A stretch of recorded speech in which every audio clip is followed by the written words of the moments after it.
Halo Sobat Jokpro, balik lagi bareng Billy Viali tentunya di Ngobar episode 14. Dan hari ini seperti biasa kita kembali di State Jokpro 2024 di studio tercinta kita di Seknas Jokpro 2024. Nah tentunya pada hari ini kita juga akan ngobrol, kita kedatangan tamu seorang pria. Beliau adalah sosok yang sedang berjuang. Beliau saat ini sedang dalam masa pemulihan dan terkena salah satu penyakit yaitu kanker. Tentunya teman-teman kita akan mengulas terkait dengan kondisi kesehatan dia, kondisi kesehatan teman-teman kita. Nah, langsung saja kita sapa. Di sini ada Kak Farhan Kasfi. Oke. Halo Kak Farhan. Halo. Susah ya bacanya. Jadi namanya siapa nih? Farhan Kasfi. Farhan Kasfi. Iya. Oke. Nah, Kak Farhan, apa kabar? Alhamdulillah sehat. Sehat ya, alhamdulillah, puji Tuhan, Kak Farhan sehat. Boleh diceritakan nggak langsung nih, sekarang kesibukannya ngapain? Sekarang tuh freelance content creator, produser. Woi mantap. Music director juga. Musik director juga ya? Ngamen juga. Ngamen gimana nih, ngamen apa? Ngamen ya penyanyi panggilan lah. Oke, penyanyi panggilan. Nggak apa-apa, masih panggilannya penyanyi ya, Iya. bukan pria panggilan. Iya, Siap.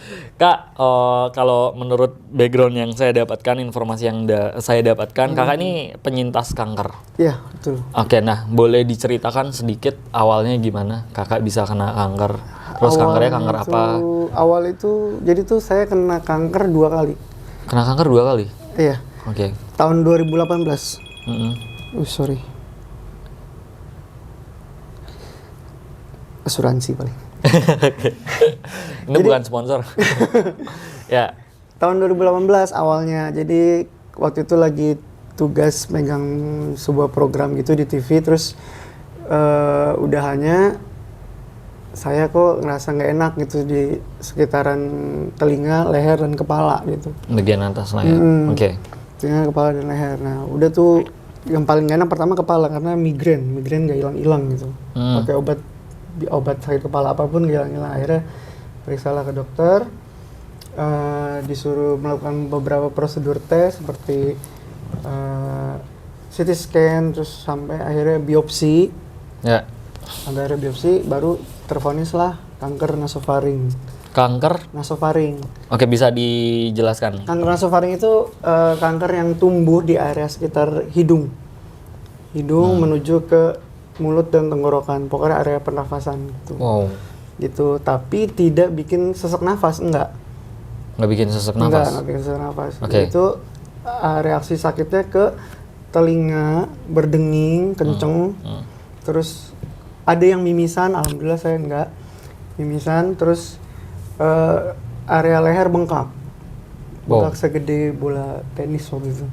Bengkak. Oke. Udah lah, habis itu dan pengobatan itu nggak ada operasi ya.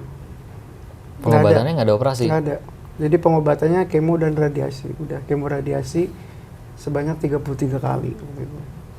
Oke, itu kanker pertama? Kanker pertama dari 2018 sampai 2019 ngejalanin pengobatan.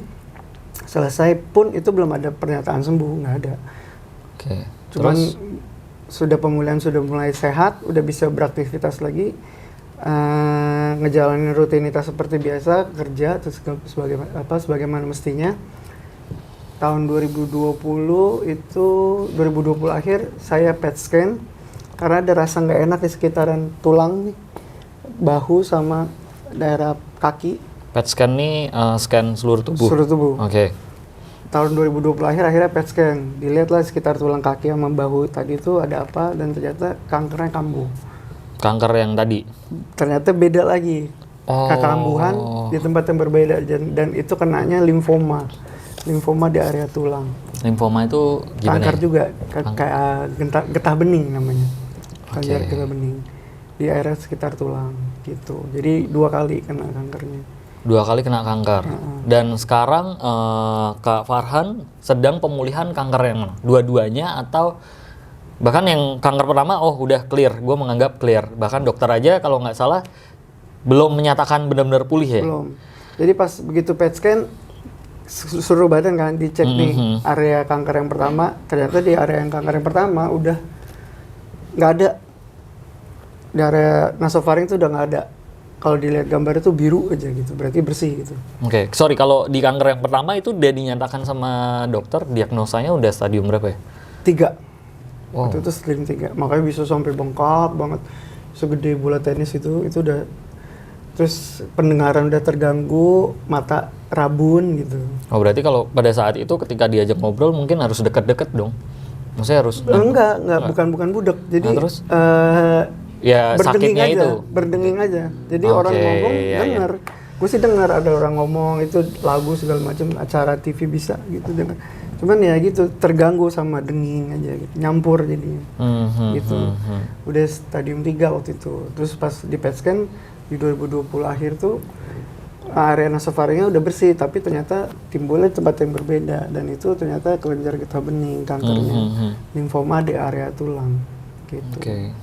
Nah, dari semua kanker yang ada sekarang di tubuh Kak Farhan, pemulihan yang saat ini sedang dijalani itu apa aja, Kak? Kalau yang dulu kan kemoradiasi, nah kalau yang sekarang ini karena kenanya metastasis di tulang gitu, jadi ada 3 pengobatan selain radiasi, kemoterapi sama Zometa. Zometa itu untuk pengobatan tulang. Jadi kalau lagi terapi kemo nih ada infus obat kemo tuh ada 2 botol, terus ada lagi obat kalsium buat tulang, ada lagi obat NaCl buat pembersihan.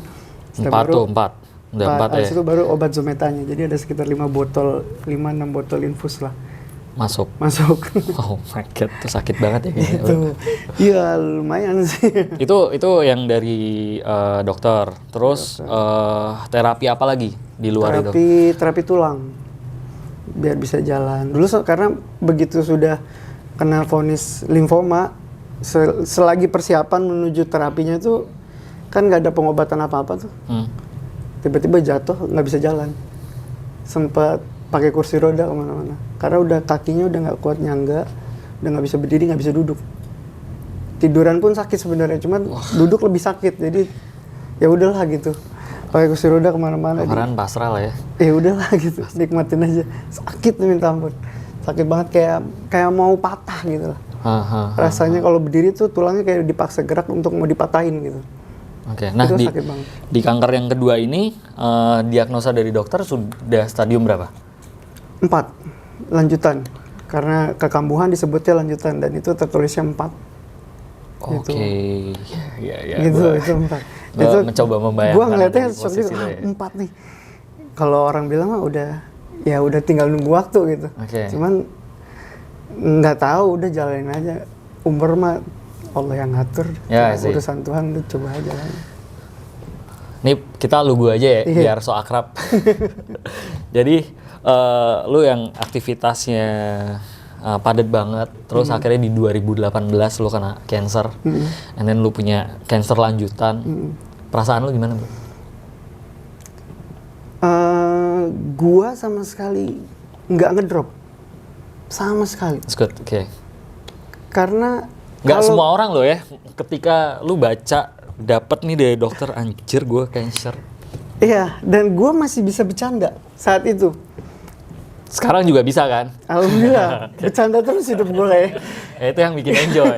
Nah lu bisa ceritakan. Nih gini, gue tahun 2018 itu nungguin hasil vonis dokter gitu ya. Gue sambil ngerokok di ruang tunggu itu, bokap nyokap nungguin, ya udah nungguin hasil di dalam. Gue keluar, gue bilang gue mau makan, tapi gue pengen ngerokok. Ya udah gue ngerokok dulu, gue tungguin. Habis itu udah nih di telepon, udah nih hasilnya datang. Gue dinyatakan cancer. Terus gue diem. Terus gue tanya sama dokter, masa sih cancer saya, Dok? Saya kan lahirnya bulan Juli, harusnya saya Leo bukan? itu zodiak ya, guys. Gue masih bisa bercanda gitu. Terus si dokternya ngomong, nggak gitu Farhan, nggak gitu. Cukup menarik nih guys. Makanya, lanjut. Terus gue menyadari gue nggak boleh ngedrop nih, karena bokap nyokap gue udah nangis di situ. Kalau gue drop, ya udah tambah drop, selesai. Ya. Dan terus ternyata memang yang bikin cepat mati itu ya orang-orang yang mentalnya drop itu. Oke. Karena nggak siap. Buat gue kena ya penyakit ya udah. Karena gue bodoh juga gitu. Penyakit tuh salah diri gue juga gitu. Sekarang nikmatin aja ya udah. Ketawain aja, bego sih lo gitu. Lo ngapain aja hidup gitu. Tapi kan triggernya nggak mungkin itu dong. Awalnya. Nggak mungkin kayak ya lu menyalahkan diri lu sendiri gitu loh maksud gue. Nggak ada alasan lain. Ya. Jadi cuman apa sih nih, apa nih penyebabnya? Kalau dokter ditanya penyebab kanker apa, dokter nggak ada yang tahu sampai sekarang. Karena kanker tuh banyak faktor. Penyebabnya apa? Kok bisa? Kenapa kok bisa? Banyak faktor, Pak, Bu, pasti gitu dokter juga. Apa? Kamu ngerokok nggak? Iya. Makannya bener nggak? Makannya bener nggak? Enggak. Gimana pola hidup, begadang nggak? Iya. Oh ya udah itu semua gue jalanin. Berantakan pola hidup gue, ya udah. Penyakit sekarang ya udah aja terima, ketawain aja. Bego sih lo gitu. Oke, jadi buat Sobat Jokpro, ini sangat spesial ya. Mas Farhan, Kak Farhan kena cancer, bahkan 2 jenis cancer pada saat ini. Mas Farhan sedang berjuang untuk pemulihan dan yang paling bagus adalah dia bercandaan hidupnya. Mungkin ya itu mungkin menjadi salah satu poin ya. Iya benar. Di mana ketika lu mendapatkan sebuah kabar buruk kayak oh ya udah gue terima dan gue mencoba untuk jalanin aja dan enjoy. Iya. Ya oke. Nah pertanyaan selanjutnya nih bro, kalau nggak salah dengar juga lu punya channel YouTube dan apa namanya, lu juga membagikan kisah-kisah inspiratif dalam kehidupan lu ke channel tersebut. Boleh diceritakan nggak, lu kenapa pengen punya channel itu dan kenapa? Gini, ketika gue tervonis, otomatis gue harus mengabarkan teman-teman di kantor untuk minta izin. Gue harus menjalani pengobatan. Setelah gue kabarin bos-bos gue, datanglah WhatsApp bertubi-tubi, DM segala macem. Gimana kok bisa Ngasih lu semangat ya?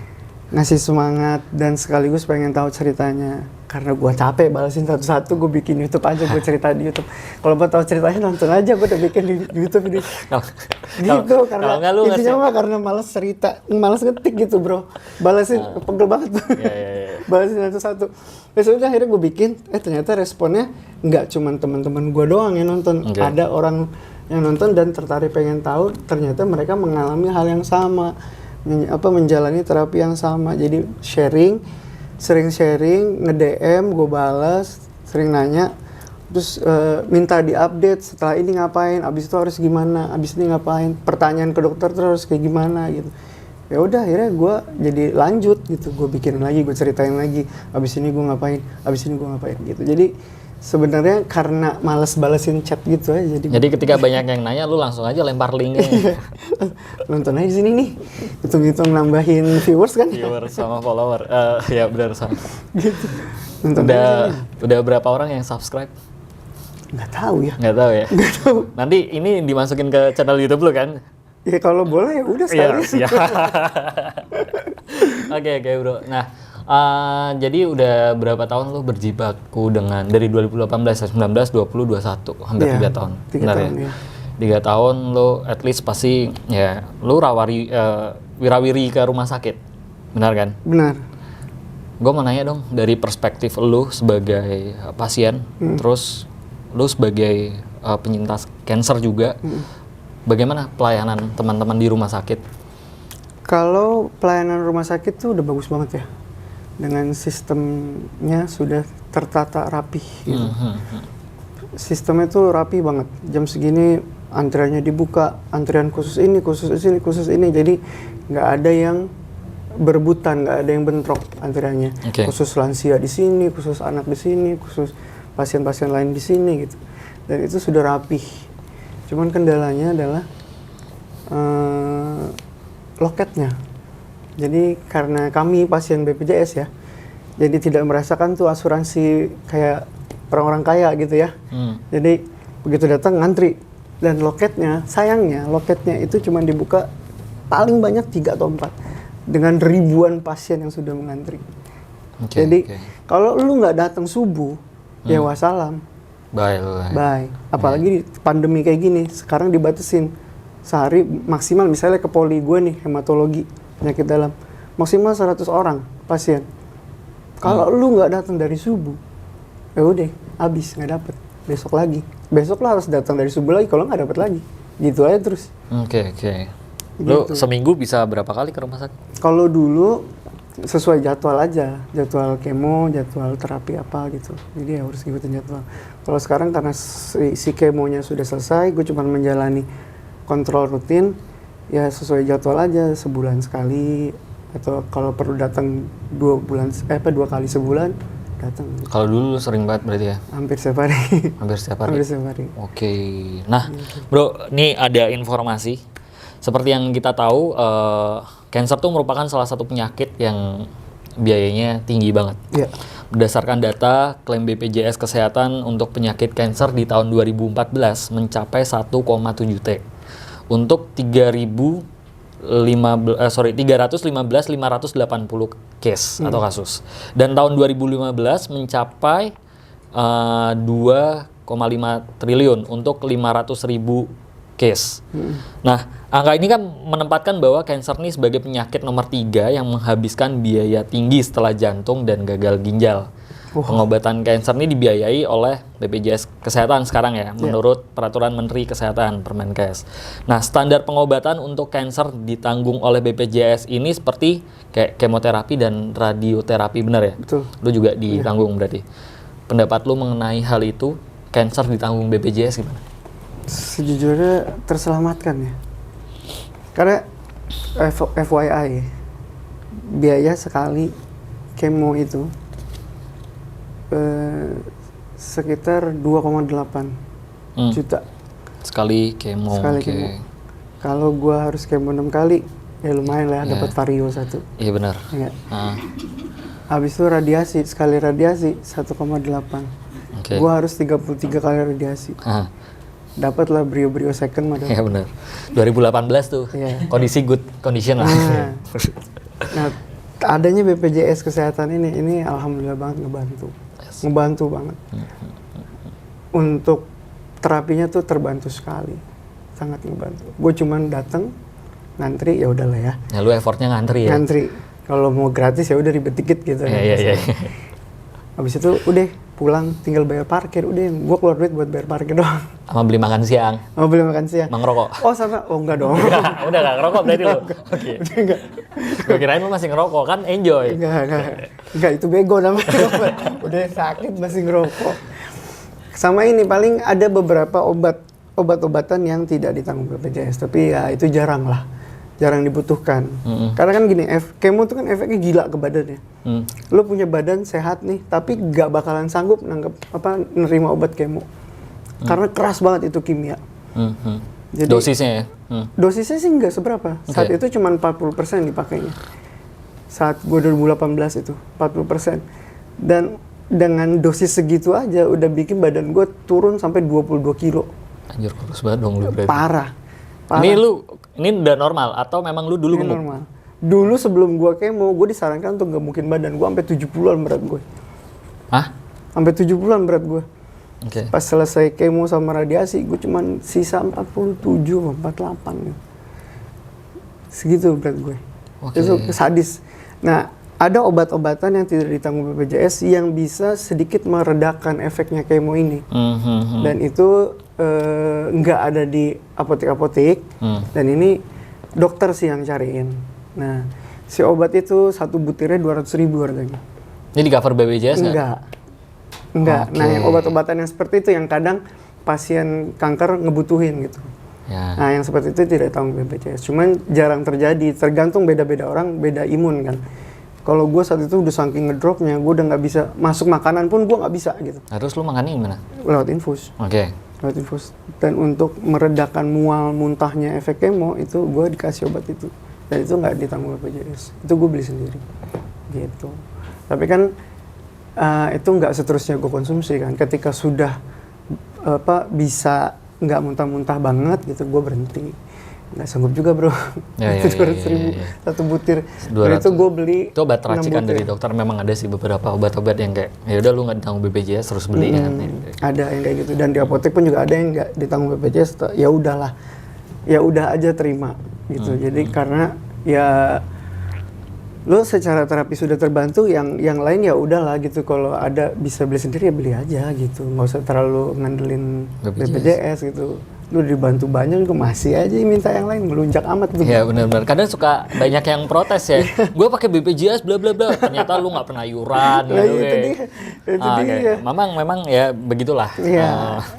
Nah, kondisi saat ini realita yang sekarang, terus pakai BPJS ngantrinya Iya, lama ya gimana lu pakai itu dia. BPJS gitu. Emang Tapi gratis setidaknya ada sedikit pemerintah itu membantu dan memfasilitasi. Terbukti dengan Mas Farhan, Kak Farhan, sohib gua. Sohib nih kita sekarang. Alhamdulillah. Dapat sohib baru kan. Nah, jadi terbukti dong, lu dari cancer 2018 ya berapa tahun lu pakai BPJS dan memang mungkin 90% lu tercover ya Tercover. dengan adanya BPJS. Nah, bro, pesan-kesan dong buat masyarakat Indonesia yang saat ini sedang berjuang, mungkin sama pejuang cancer atau penyintas cancer dan mereka sedang masa pemulihan. Boleh disampaikan ke Lu pernah nonton Deadpool nggak? Pernah gua. Deadpool yang pertama. Pernah. Ingat kan? Ingat. Di situ Wade Wilson alias si Deadpool tuh pernah bilang gini. Bagian terburuk dari kanker itu bukan apa yang dia mengefek ke lo gitu, ke diri lo enggak, tapi ke orang-orang yang lo sayang.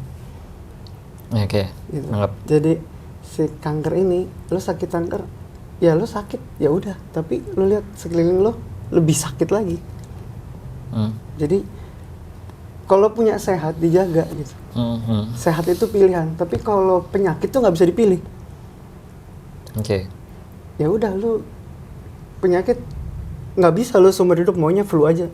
Lu siapa emang? Gitu. Pasti kena yang lebih parah dan lu harus terima. Ketika sudah kena ya sudah terima. Jangan mengeluh, karena ngeluh tuh nggak bikin penyakit lu hilang. Jangan denial ya, jangan menolak. Terima, jalanin pengobatannya, syukurin aja. Lu dikasih sakit ya berarti it's time for you to stop doing stupid things gitu. Benerin pola hidup lo gitu. Benerin makanan-makanan lo, benerin. Yang ngerokok ya udah stop gitu. Gue pernah diginiin sama temen gue, ya lo kan sakit, wajar lo berhenti ngerokok gitu. Gue tuh contoh buruk, lo mau nunggu sampai lo sakit baru berhenti ngerokok. Otak lo di mana men, gue gituin. Gitu. Berhenti ngerokok bukan karena lo udah sakit, enggak gitu. Lo punya kesempatan berhenti ngerokok ya udah berhenti gitu. Betul. Dan mengurangi ngerokok itu enggak berhenti. Lo ngurangin ngerokok ya lo tetap ngerokok buat gue. Lo mau sebungkus sehari terus jadi cuman sebatang 2 batang sehari, intinya lo ngerokok. Kalau lo berhenti ya berhenti udah. Gitu. Jadi sakit itu nggak bisa milih, tapi sehat itu pilihan. Lo bisa sehat kalau lo mau. Kalau udah lagi berjuang kanker nih, lo kena kanker, lo lagi berjuang nih sekarang nih, jalanin aja, jangan dibikin stres. Karena gue beberapa kali nemu pasien kanker lain, dia berhenti menjalani pengobatan karena mentalnya nggak kuat, dan itu stres, akhirnya nggak lama meninggal. Itu sering terjadi, yang bikin mereka drop karena mentalnya nggak kuat, terus nggak ngejalanin pengobatan lanjutannya, akhirnya mereka meninggal.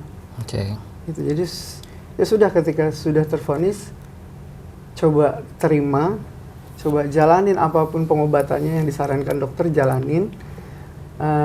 Tapi cari juga alternatif lain buat nguatin badan supaya bisa terima tuh obat-obat kimia dari kemo dan radiasi itu, biar nggak ngedrop amat. Habis itu coba healing diri sendiri, happy talk, nongkrong di kalangan orang-orang yang ngasih positive vibes gitu. Betul. Jadi lu tetap survive gitu.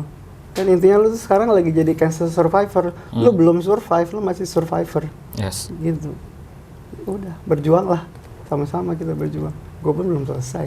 Ya, oke. Nah, sampai sekarang pun belum ada, oke, Farhan selamat ya udah sembuh dari kanker, nggak ada. Belum ada. Sama sekali belum ya? Belum ada. Itu masih ada evaluasi yang harus gue jalanin. Ini lu masih evaluasi terus dong? Masih akan ada CT scan, nanti akan ada PET scan yang lainnya gitu. Makin banyak, masih ada. Sampai benar-benar kalau kata orang sih katanya ya 5 tahun pemeriksaan nggak ketemu lagi tuh bibit cancer, baru dinyatakan sembuh. 5 tahun pemeriksaan? Minimal. Minimal ya.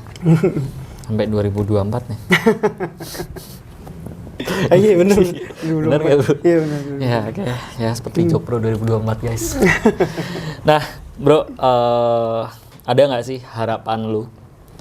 Lu udah menikmati bantuan pemerintah, at least BPJS. Nah, harapan lu ke pemerintah nih untuk ya mungkin buat cover, apalagi di BPJS ya, buat teman-teman cancer itu gimana harapan? Sejujurnya untuk BPJS ini secara finansial terbantu sekali ya.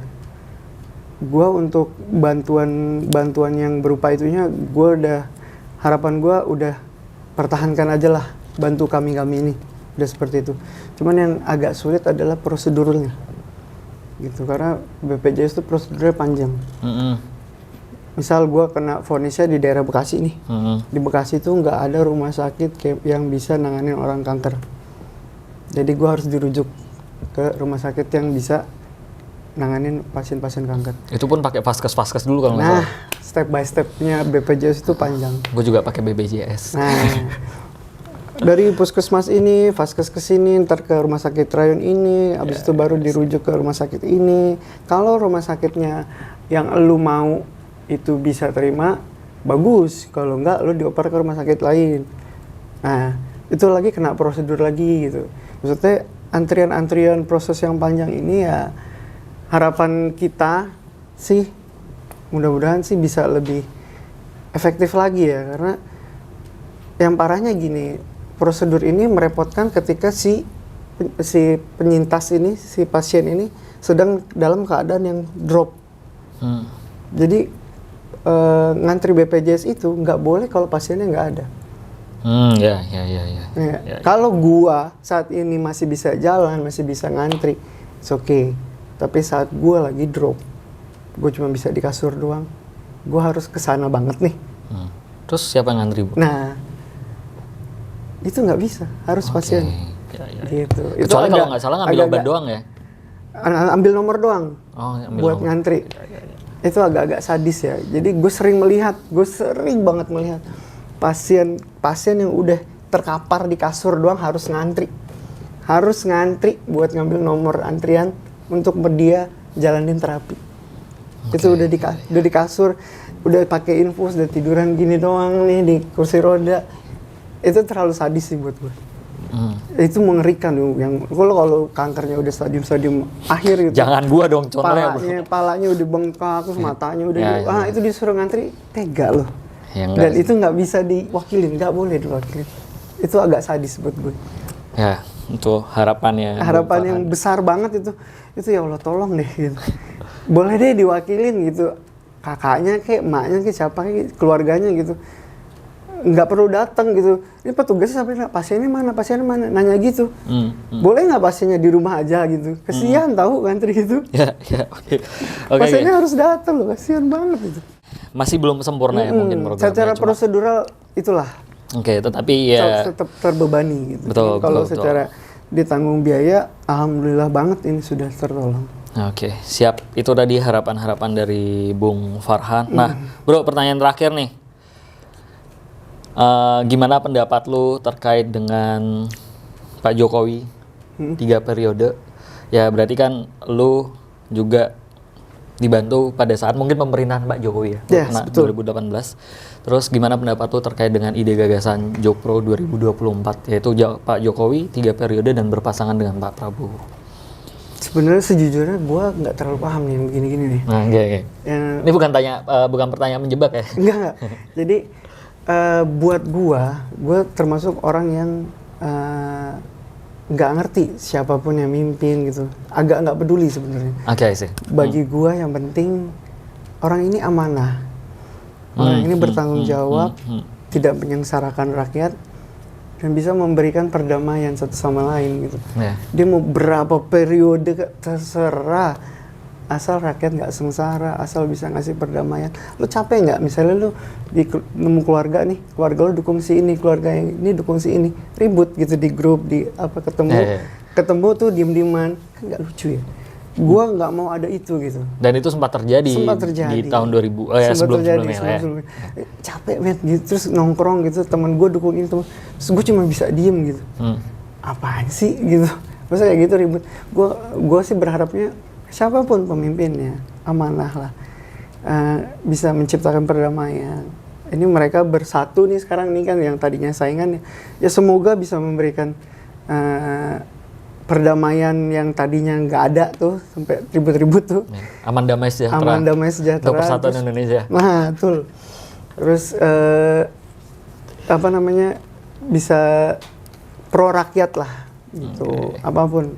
Kalau niatnya baik, insya Allah hasilnya pasti baik. Itu pasti udah terbukti dimanapun. Orang baik pasti akan berbuat baik dan hasilnya pasti baik. Benar banget. Itu udah logika sederhana banget sih. Oke, siap. Thank you Bro Farhan udah mampir dan udah mau kita undang di studio kita Jokpro 2024. So sebelum gue tutup kita minum dulu Bro. Pakai gelas Jokpro. Ya siap. Yo, biar gaul.